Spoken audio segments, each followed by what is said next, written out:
The Galactic Council had ruled the stars for thousands of years. It was a vast alliance of powerful alien civilizations, each more advanced than the last. They had seen many young species rise and fall, and they had always ensured that no newcomers disrupted their order. To them, humanity was no different, just another primitive species that had spread too fast, reaching beyond its limits. When humans began expanding into deep space, the Council watched with amusement at first. But amusement turned to concern when human colonies grew stronger, and human ships started appearing in distant star systems. The Council had seen this pattern before. If left unchecked, humanity could become a real threat. So they decided to act. A massive fleet of warships, shining with energy weapons and armored like floating fortresses, descended upon the human colony of Aurora 7. The people there were ordinary settlers, scientists, engineers, and families hoping for a new life among the stars. They had no warships, no defenses, and no warning. The Council's message was simple: humanity, surrender. Cease all expansion, or be destroyed. The attack was swift. Plasma cannons tore through human structures, turning cities into burning ruins. Escape ships tried to flee but were shot down. The Council did not want to wipe out humanity completely, only to scare them into obedience. They believed this show of power would be enough. They were wrong. The response.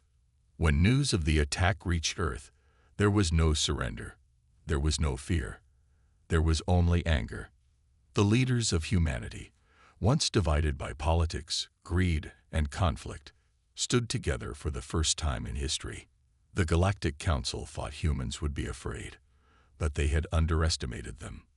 Messages spread across human colonies, stations, and fleets. Every ship, every pilot, and every soldier was ready to fight. Factories that once built cargo ships were now producing warships. Engineers worked day and night to upgrade weapons. Scientists hacked into stolen alien technology, turning the enemy's own strength against them. Within weeks, humanity had transformed. The Council had expected an easy victory. Instead, they had awakened something far more dangerous, a species that refused to kneel. The first strike.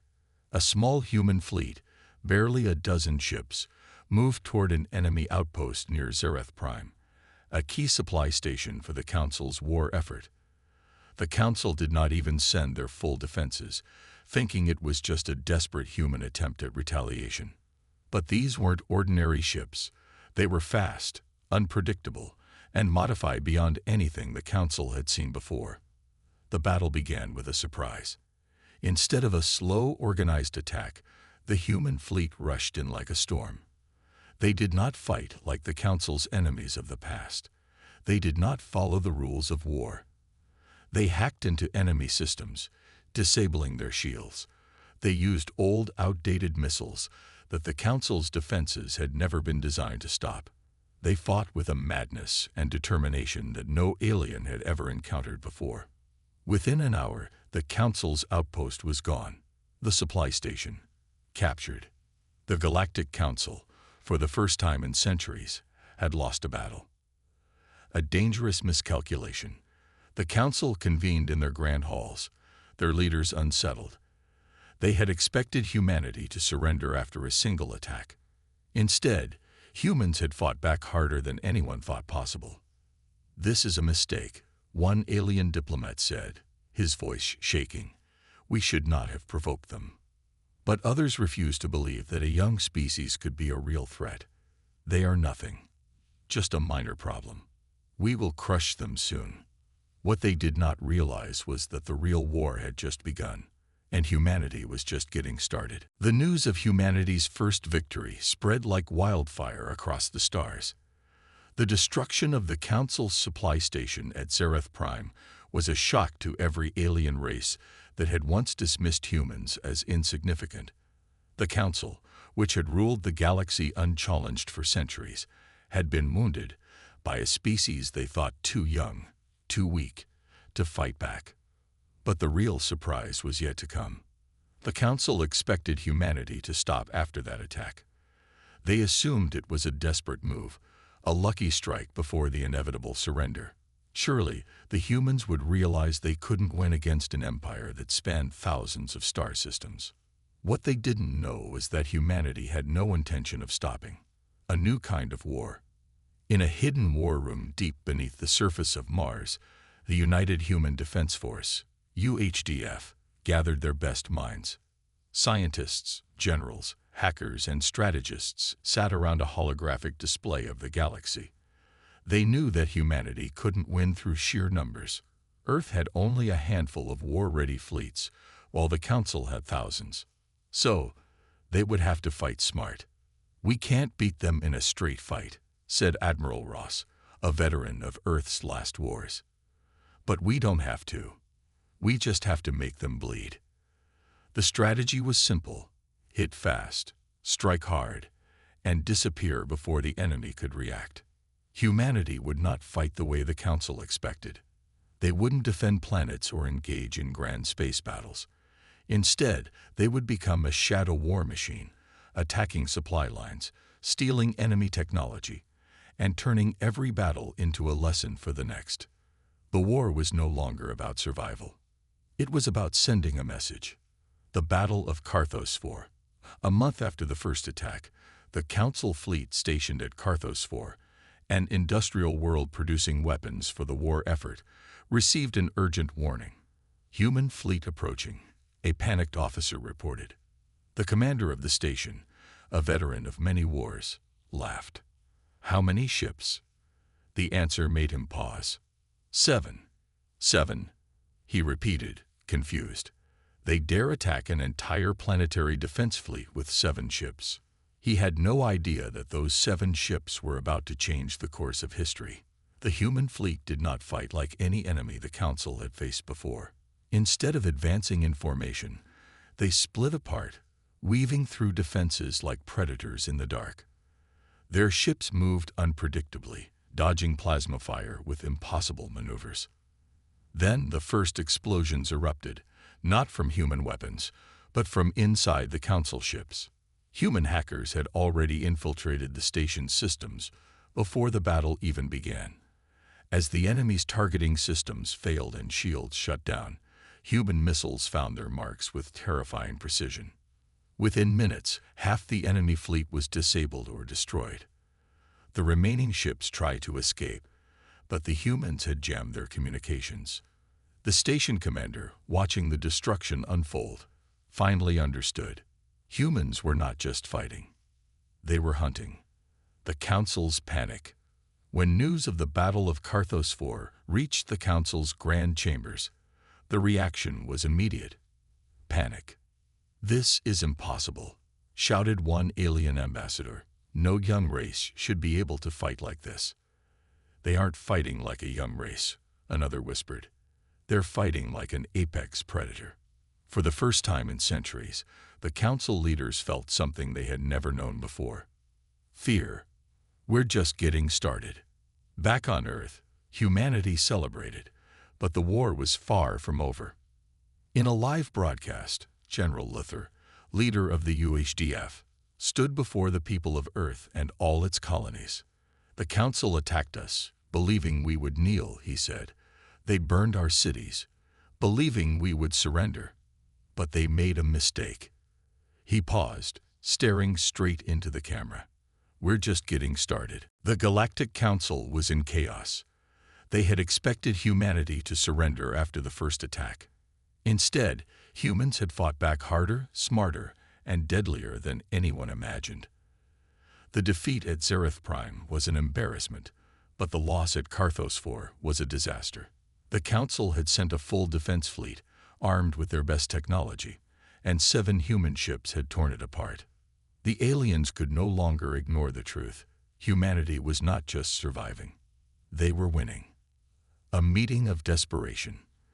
In the grand halls of the Galactic Council, representatives of the most powerful alien races gathered.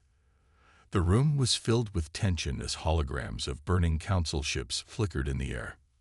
"These humans fight like no other species," said Chervok, a reptilian warlord with cold, yellow eyes. "They do not follow the rules of war. They are reckless, scoffed Ambassador Vena, a blue-skinned diplomat from the Zenari race. "They cannot defeat us in the long run. We have more ships, more soldiers, and more experience." Experience. A deep voice rumbled through the chamber. It was Grand Strategist Orcs, one of the Council's greatest military minds. He leaned forward, eyes dark with concern. "Experience means nothing if the enemy does not fight the way we expect." The Council chamber fell silent. The truth was clear. Humanity did not fight like other species. They did not engage in large, predictable battles. They did not fight for territory. They fought to break the enemy, to disrupt their supply chains, to cripple their war efforts from the shadows. And worst of all, they were getting better at it. Factories of war. Back in human space, Earth and its colonies had transformed. Once, humanity had been focused on science, trade, and exploration. Now, every city, every station, and every moon was part of a war machine. Shipyards worked day and night, producing new and deadly warships. Engineers designed weapons the Council had never seen before. Scientists studied captured alien technology, learning how to use the enemy's own strength against them. Every civilian had a role. Some worked in factories, some trained as soldiers, and others became cyber warriors, hacking into Council systems, stealing data, and shutting down defenses before battles even began. The message was clear. Humanity would not wait to be attacked. They would take the fight to the enemy. Operation Phantom Strike. The next target was Draxus 9, a heavily fortified planet where the Council stored fuel for their warships. It was surrounded by orbital defense platforms and patrolled by a fleet of 50 Council ships. No sane commander would attack such a stronghold. But humanity was not like other species. The attack began with silence. For days, nothing happened. Then, strange malfunctions started to appear. Security cameras flickered, shields powered down for a few seconds at a time, and Council ships received fake distress signals that led them away from their positions. The Council officers dismissed it as glitches. Then the explosions began. Human stealth teams had already landed on the planet weeks before the attack. They had infiltrated fuel stations, placed explosives, and hacked into control centers.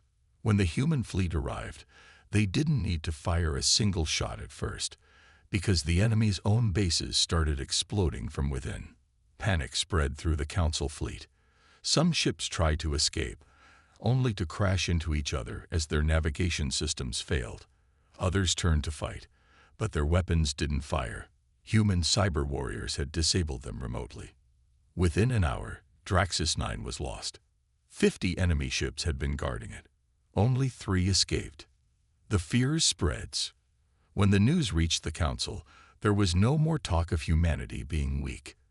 There were no more speeches about an easy victory. Instead, there was fear. A species that was supposed to be outmatched had just taken down one of the most secure planets in the galaxy. For the first time in history, the Council realized they were not fighting a rebellion. They were fighting an unstoppable force. And humanity.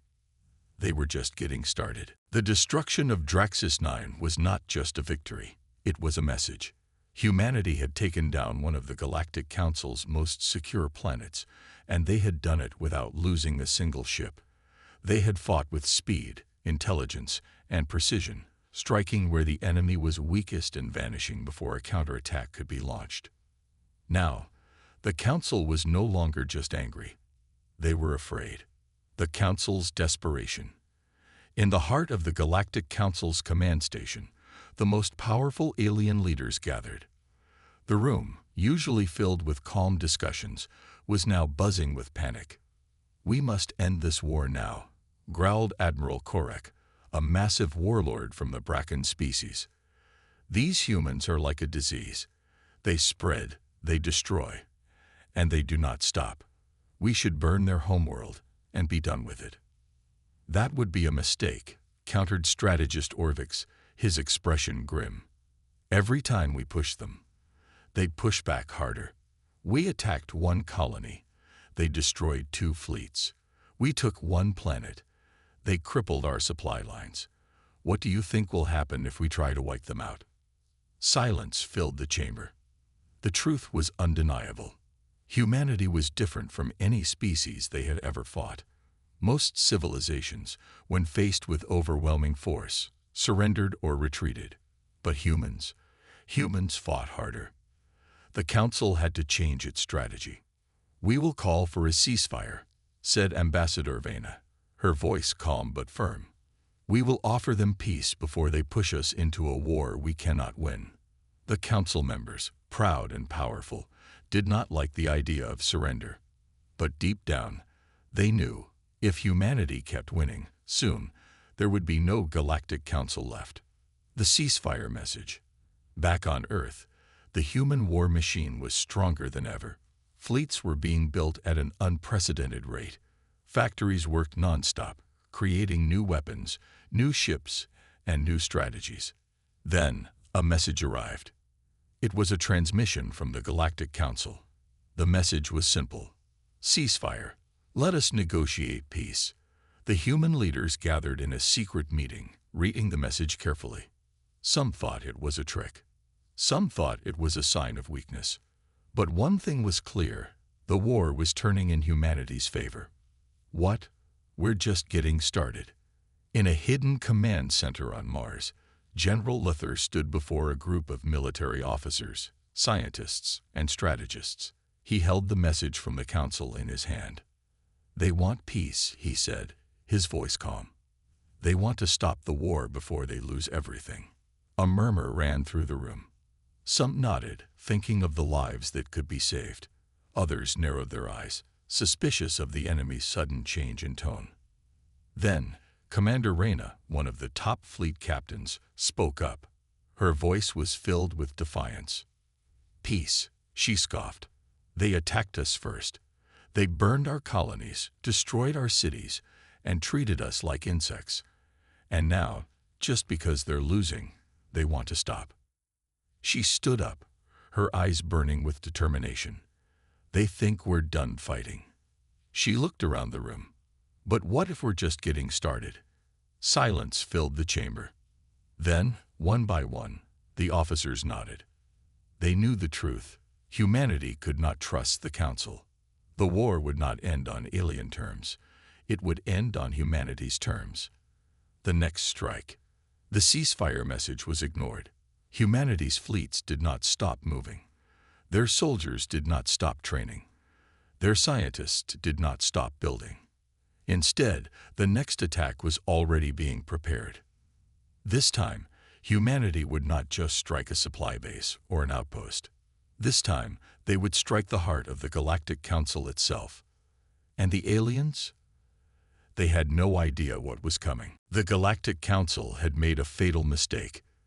They believed that offering a ceasefire would stop humanity's advance. They thought humans would be eager to negotiate, to sit down and discuss peace. But humans had not forgotten. They had not forgotten the burning colonies. They had not forgotten the destroyed cities. They had not forgotten the countless lives lost when the Council first attacked, believing humanity to be weak. And now, when the Council realized they were losing, they wanted peace. No, it was too late for that. Humanity did not want peace. They wanted victory. The plan to end the war. Deep beneath the surface of Mars, the United Human Defense Force, UHDF, gathered for their most important meeting yet. Generals, admirals, scientists, and strategists all stood around a holographic display of the galaxy. In the center of the display was the most important target of the war. The Galactic Council's homeworld, Zeroth Prime. "This is where we finish the fight," said General Luthor, his voice calm but filled with determination. "If we strike Zeroth Prime, the Council will crumble." The plan was simple, but incredibly dangerous. Zeroth Prime was the heart of the Galactic Council. It was protected by the largest fleet in the galaxy. Its defenses were impenetrable. No enemy had ever even attempted to attack it. But humanity was not like other enemies. "We can't win in a direct assault," said Commander Reyna, one of the top fleet captains, "so we won't attack like they expect. Instead of sending an army, humanity would send a ghost fleet, a small, elite force of stealth ships, cyber warriors, and infiltration teams. Their mission was not just to destroy. Their mission was to break the Council from within. The Ghost Fleet strikes. The attack began with silence. For days, Zeroth Prime's security systems flickered, showing false alarms. Then, strange malfunctions started occurring. Shields dropped for brief moments, weapon systems shut down without warning, and vital communication lines went completely dark. The Council's security teams tried to fix the errors, but they couldn't find the cause. They didn't know that human hackers had already taken over their systems. And then, when the defenses were at their weakest, the human fleet arrived. Not thousands of ships, not hundreds, just 30. But these weren't ordinary warships. These were ghost ships, equipped with the most advanced stealth technology, impossible to track, impossible to predict. They moved like shadows, slipping past enemy patrols, jamming sensors, and hitting the Council where it hurt the most. The first explosions ripped through the Council's grand shipyard, setting fire to their biggest source of warships. The second wave of attacks disabled their command centers, cutting off communication between fleets. And the final blow. An infiltration team landed directly inside the Council's headquarters. The fall of the Council. Inside the great halls of the Council, panic erupted. How did they get in? An officer shouted, staring at the security screens. They've taken over the defense systems. Another voice cried, we can't stop them. Council leaders ran in every direction, trying to escape, but the human strike team was already inside. Elite soldiers, trained for this exact moment. One by one, Council leaders were captured or eliminated. The government that had ruled the galaxy for centuries was falling apart in a matter of hours. Then, a final message was broadcast across the entire Council-controlled space. The screen flickered, and the face of General Luthor appeared.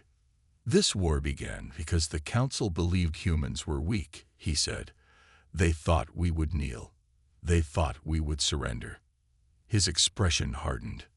They were wrong. The message was clear. The Galactic Council was finished. Victory, but not the end. Across the galaxy, the remaining Council fleets received the news. Some surrendered immediately. Others tried to fight, but without leadership, without a central command, they were nothing more than scattered pieces of a broken empire. Humanity had done the impossible. They had not just won battles. They had won the war. But as the celebrations began, General Luthor stood in his command center, looking at the map of the galaxy. This is only the beginning, he muttered, because humanity had proven their strength, and the galaxy had taken notice. There were still threats out there, still enemies waiting in the dark. And now, the most dangerous species in the galaxy was humanity. The Galactic Council was no more. For centuries, they had ruled with power and arrogance, believing themselves untouchable. They had crushed rebellions, dominated weaker species, and expanded their influence across the stars. But now, their grand halls were empty. Their fleets were scattered. Their leaders were either captured, missing, or too afraid to show themselves. And the ones who had brought them down, humans. The war that had started with an attack on human colonies had ended with the fall of the most powerful empire in the galaxy.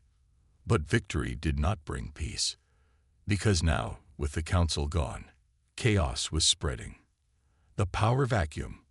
With the Council destroyed, dozens of alien factions, warlords, and independent systems saw an opportunity. For years, they had lived under the Council's rule, following its laws, paying its taxes, obeying its fleets. Now, with no one in control, they wanted power for themselves. Old rivalries reignited. Border skirmishes turned into full-scale battles. Planets that had once been allies became enemies overnight. In some systems, law and order collapsed completely. Pirate fleets roamed free, raiding trade routes, attacking supply stations, and taking whatever they wanted. And in the middle of it all was humanity. The debate on Earth. Back on Earth, the human leaders gathered in the Mars High Command, staring at a massive holographic map of the galaxy. The council was gone, but the war was far from over. "This was expected," said General Luther, his voice steady. "The council kept these factions under control. Now, without them, everyone wants a piece of the galaxy." "Then let them fight," said Admiral Kane, a hardened military leader.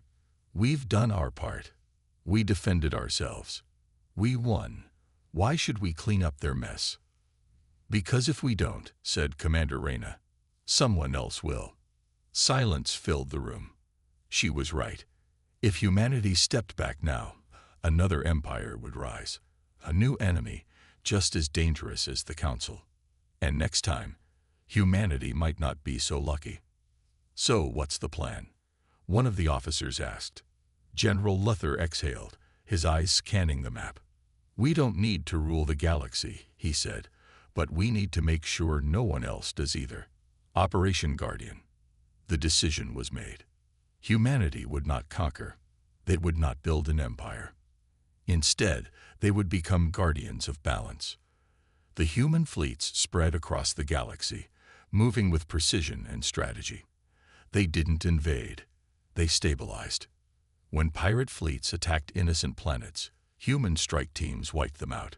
When warlords tried to claim old Council territories, human ships appeared in orbit, reminding them who had ended the last empire. And when desperate planets needed protection, humanity provided it, on one condition: no one would try to dominate the galaxy again. The message to the galaxy. It didn't take long for the alien factions to understand. Humanity had no interest in ruling. They did not seek wealth or control. But they also would not allow another council to rise. A new law spread across the stars. A law enforced by the species that had defeated the strongest empire in history. No more galactic rulers. No more forced alliances. No more empires. For the first time in centuries, the galaxy was free. A new era begins. As the months passed, the chaos began to settle. Some alien factions accepted the new balance, building their own independent worlds. Others still resented humanity, but they knew better than to challenge them. From the ruins of war, a new era was beginning. And humanity. They had gone from an overlooked species on the edge of space to the most respected, feared, and legendary force in the galaxy. But deep in the unknown regions, beyond human-controlled space, something was watching. Something ancient. Something that had been waiting for the fall of the Council. And soon, humanity would face its greatest test yet, because not all enemies came from war. Some had been waiting since the beginning of time. For months, the galaxy had been adjusting to its new reality. With the Galactic Council gone, many species had expected humanity to take its place, to rule with an iron grip. But instead, humans had done something no one predicted. They enforced balance, not through conquest, but through action. They crushed pirate fleets, stopped warlords, and ensured that no empire could rise again. Some species feared them, some respected them, and some resented them. But no one could deny the truth. Humanity was now the most powerful force in the galaxy. Yet, as humans looked outward, securing the fragile peace, they failed to notice one thing. Something was watching. Something ancient. Something that had been waiting. A strange discovery. On the edge of human-controlled space, near an unexplored system, the UA's Pathfinder, a long-range exploration ship, detected something unusual. It wasn't a distress signal. It wasn't a transmission. It was a whisper. Faint, almost impossible to detect. A signal so weak that even the most advanced human sensors nearly missed it. Captain Darren Holt, commander of the Pathfinder, stood on the bridge, staring at the data. "What do you think it is?" his first officer, Lieutenant Miravos, asked. Holt shook his head. "Unknown. But it's coming from an uncharted sector. No recorded planets, no known civilizations, just empty space. A deep silence filled the bridge. Uncharted space, no known civilizations, yet something was calling out. The ghost world. Following the signal, the Pathfinder arrived in an unexplored system, where they found something no one had expected. A planet. It wasn't on any maps. No species had ever claimed it. It was as if it had been erased from history. The planet was covered in dark, metallic ruins, stretching for miles. Ancient buildings, long abandoned. And at the center, a massive structure, a tower that reached beyond the clouds. This place, Mira whispered, it's not just old. It's wrong. As the team landed on the surface, scanning the ruins, they noticed something chilling. The structures were not destroyed by time or war. They were melted, as if something had burned this entire world down in a single moment. The forgotten enemy. Deep within the ruins, the team discovered a hidden chamber, untouched for millennia. Strange carvings lined the walls, depicting creatures that no one had ever seen before. Not council species, not human. Something else. Then they found the archive, an ancient data core, still active. When they powered it up, a hologram appeared. It wasn't a message. It wasn't a warning. It was a record of extinction. The voice in the recording was not human, not council. It was something older. They came from the dark, the voice said, broken and distorted. We called them the Vorlak. They were not conquerors. They were not invaders.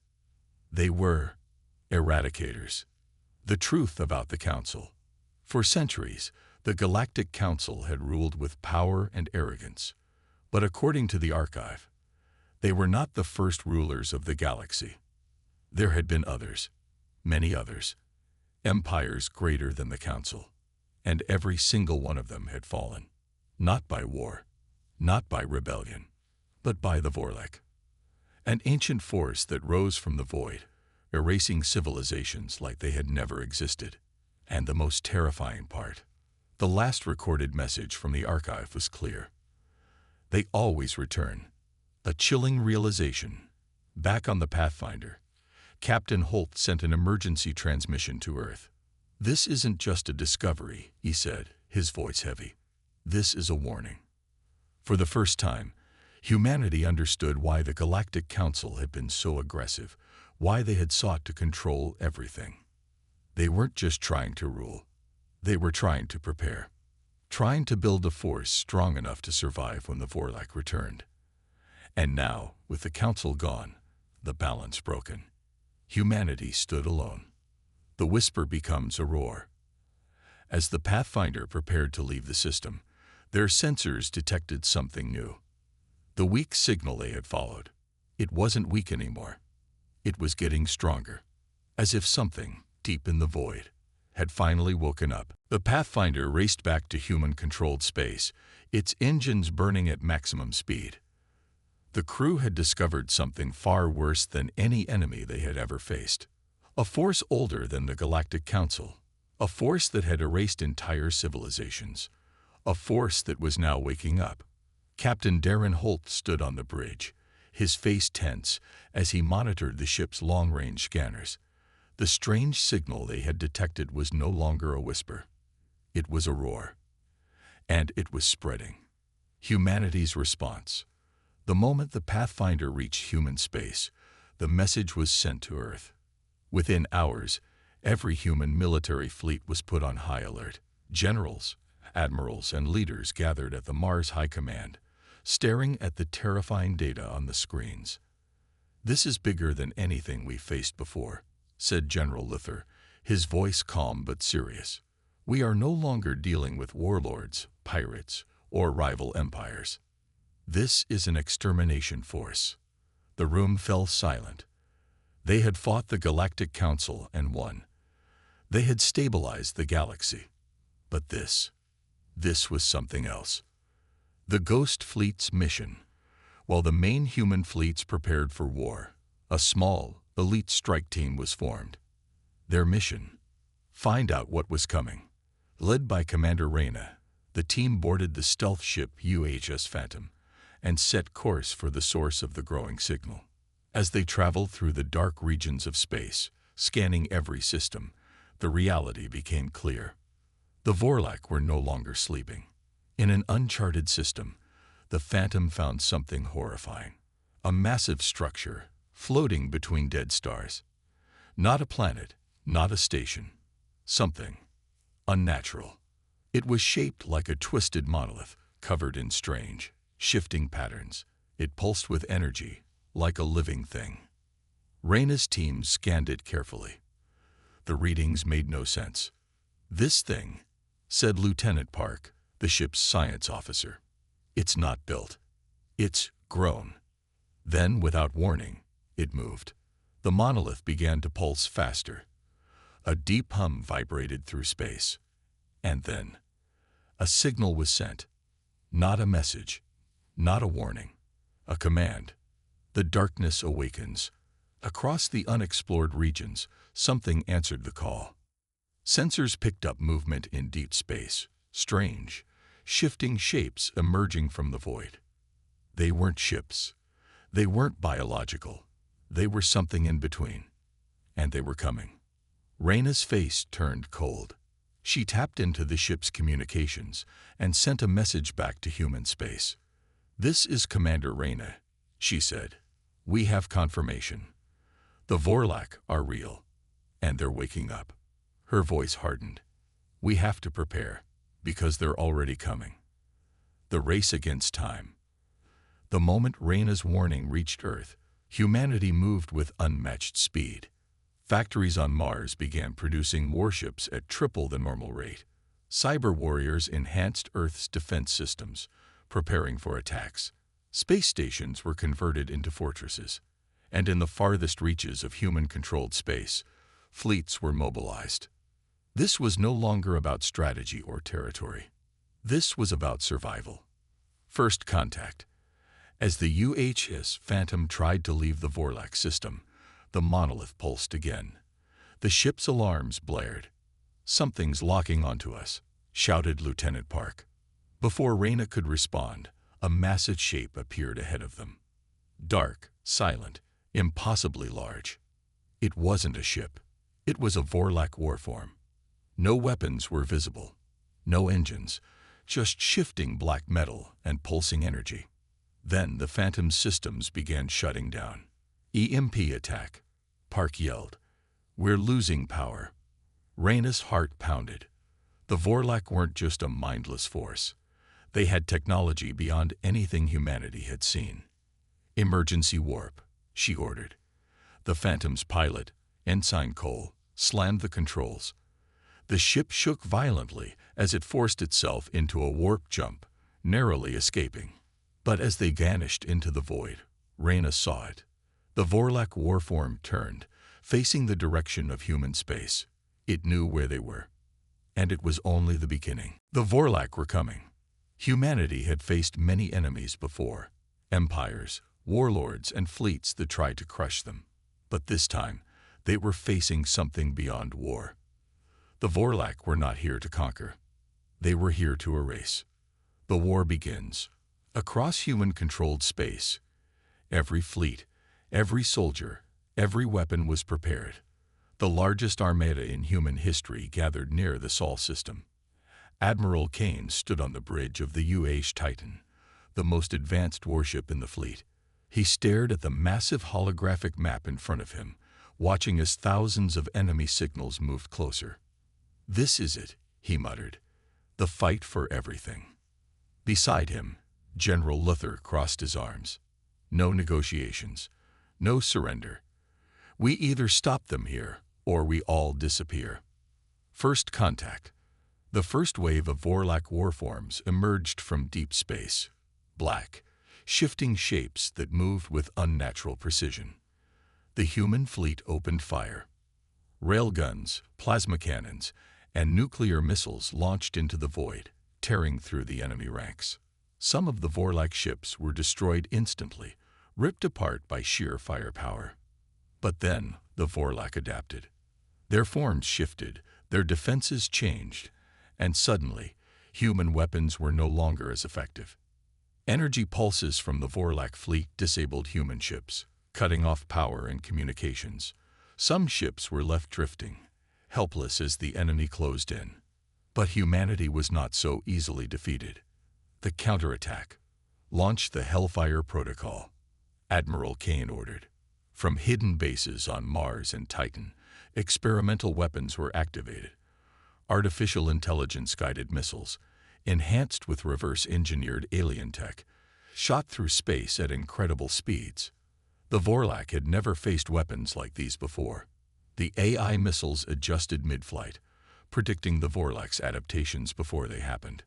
Explosions ripped through the enemy lines. Dozens of Vorlak warforms were destroyed in seconds. For the first time, the Vorlak hesitated.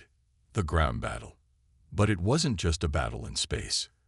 As the main human fleet held the line, Vorlak drop pods rained down on colony worlds. On Luna 3, one of the outer planets, Commander Reyna led ground forces against the invading warforms. The Vorlak soldiers were fast, silent, and deadly. Their forms constantly shifted, making them hard to target. Human soldiers had to adapt in real time. Reyna's team used adaptive armor, suits that changed based on enemy attacks. They fought back with plasma blades and high-energy pulse rifles, cutting through the Vorlak forces. It was brutal, but humanity held the ground. The turning point. In the middle of the chaos, scientists on Earth made a shocking discovery. The Vorlak's strange monoliths, the source of their power, were hive minds. They weren't just controlling the warforms. They were the warforms. Destroy the monoliths, and the entire enemy fleet would collapse. Admiral Kane didn't hesitate. Target the monoliths. Throw everything at them. The final strike. A fleet of human stealth ships, including the UHS Phantom, slipped through the battlefield, heading straight for the largest Vorlak monolith. It was the size of a moon, covered in shifting black metal. Reyna, leading the assault team, piloted a dropship straight into its core. Inside, the structure was alive. Pulsing walls, strange organic circuits, whispers in the air. But Reyna and her team had only one mission: destroy it. They planted high-yield fusion charges at the monolith's central power core. As Vorlak defenders swarmed toward them, Reyna gave the order: detonate. Now, the end of the Vorlak. A massive explosion ripped through space. The monolith shattered. Across the galaxy, every Vorlak warform froze. Their shifting metal turned to dust. The entire enemy fleet collapsed. The war was over. A new future. For the first time in history, the galaxy was truly free. The Galactic Council was gone. The Vorlak were destroyed. And humanity. They had proven themselves once again. Not just as warriors, but as survivors, as guardians of the galaxy. And though they had won this battle, they knew one thing for certain. The universe was vast, and somewhere out there, other dangers awaited. But humanity would be ready. They always were.